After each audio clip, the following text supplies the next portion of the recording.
德之力。就这么一关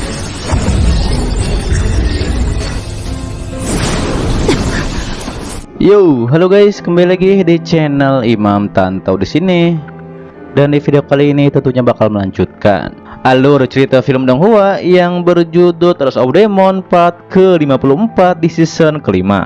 Ataupun kita akan melanjutkan kembali perjalanan dari Lord Nelly untuk melawan Kaisar Suci nantinya. Dan yang belum menonton part sebelumnya silahkan cek di bawah deskripsi ya.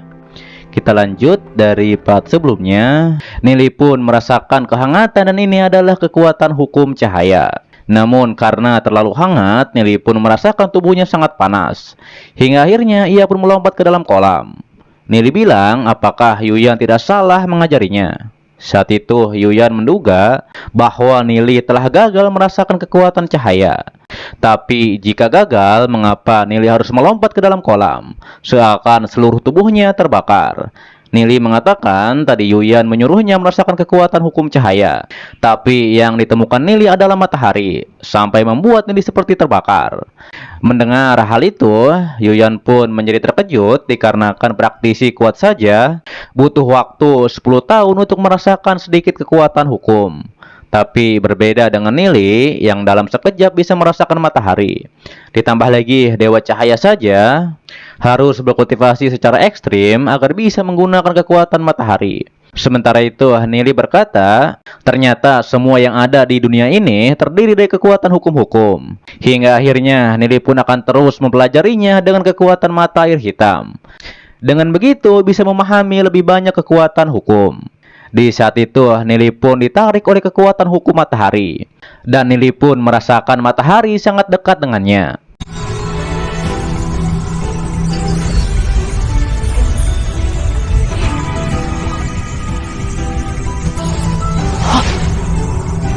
Kemudian Nelly pun terus melanjutkan kultivasinya. Sampai pada akhirnya, Nelly pun berhasil menguasai kekuatan hukum cahaya.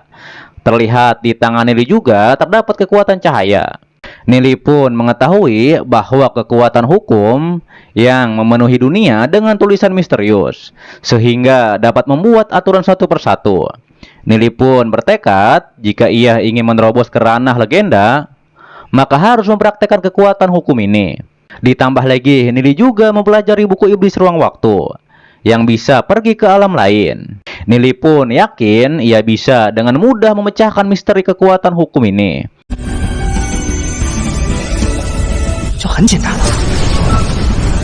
Sementara itu, Dewi Yuyan tidak menyangka bahwa dalam sekejap Nelly berhasil menguasai kekuatan hukum cahaya. Terlihat Nelly bilang ternyata kekuatan hukum ini benar-benar sangat menarik. Kemudian Nelly pun terus mempelajari kekuatan hukum dengan cara mengurai tulisan misterius ini. Di saat itu Nelly pun memahami di mana ada cahaya, di situ ada kegelapan. Nelly berkata harusnya dua kekuatan hukum ini mudah untuk dipecahkan.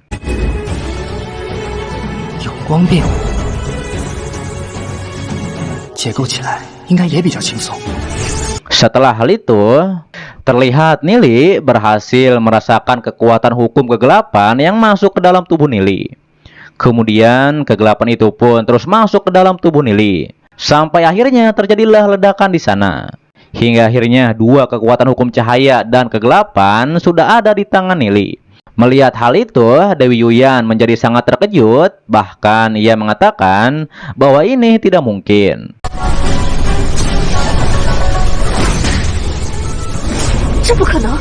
Sementara itu, Nelly mengetahui bahwa kultivasi kekuatan hukum dapat mencapai ranah takdir surgawi. Namun sayangnya kekuatan hukum ini tidak banyak orang yang mengetahuinya.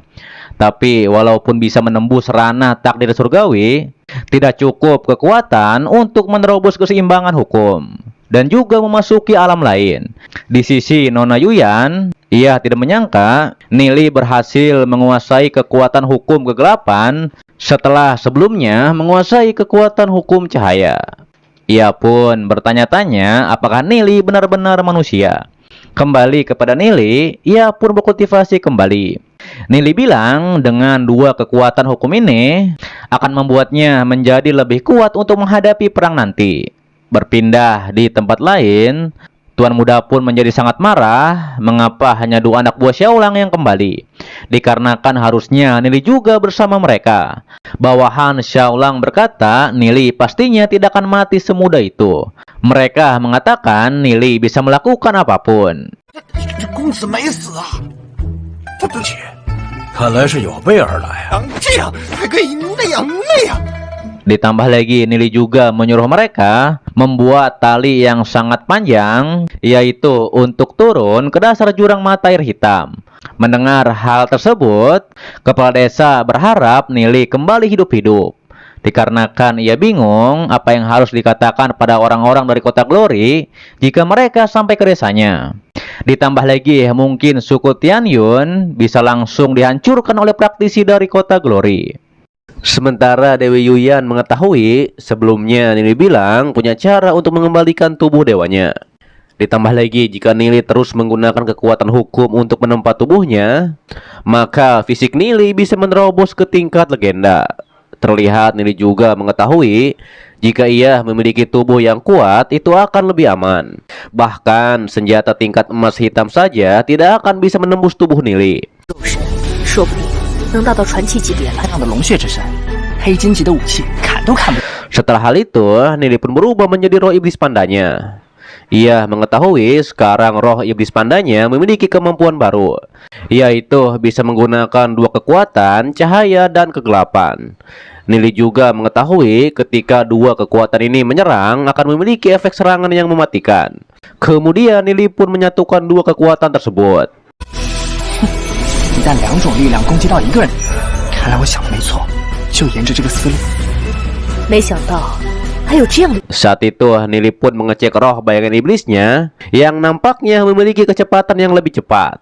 Bahkan Dewi Yuyan saja menjadi terkejut dikarenakan pemahaman Nili tentang kekuatan hukum melebihi dirinya.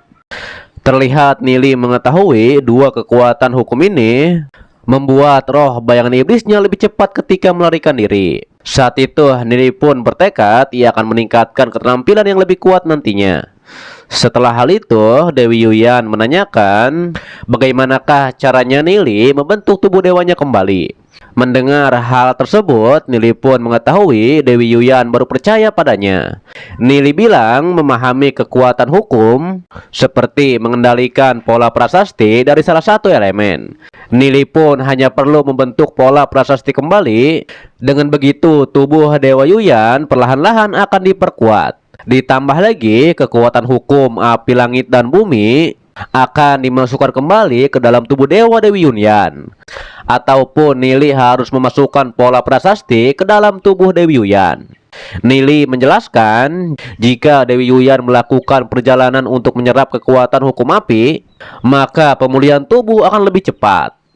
Namun Dewi Yuyan bilang jika ia keluar dari mata air hitam ini, maka akan langsung ditemukan oleh binatang iblis tingkat legenda.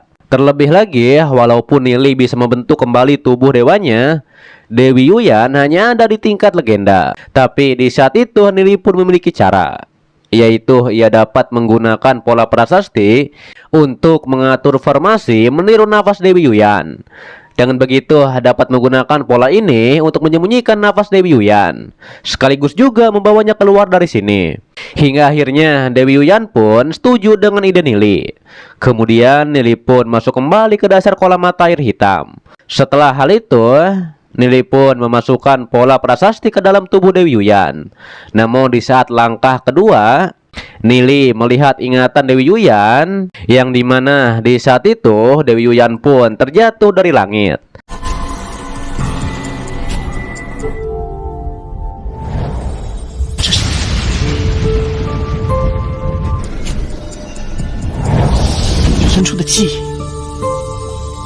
Dan ia pun diurus oleh 2 orang tua angkatnya. Mereka juga menamai bayi ini dengan nama Yuyan. Terlihat Nili pun bertanya-tanya dari mana asal Dewi Yuyan ini, dikarenakan ia jatuh bersama meteor.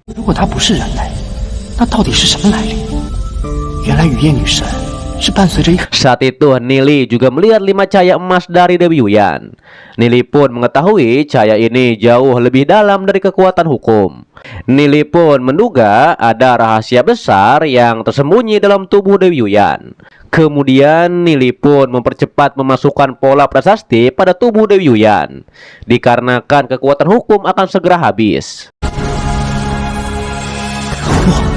法则之力要消耗完了。 Oke guys, itu adalah dari Lord of Demon and God part ke-54 di season kelima.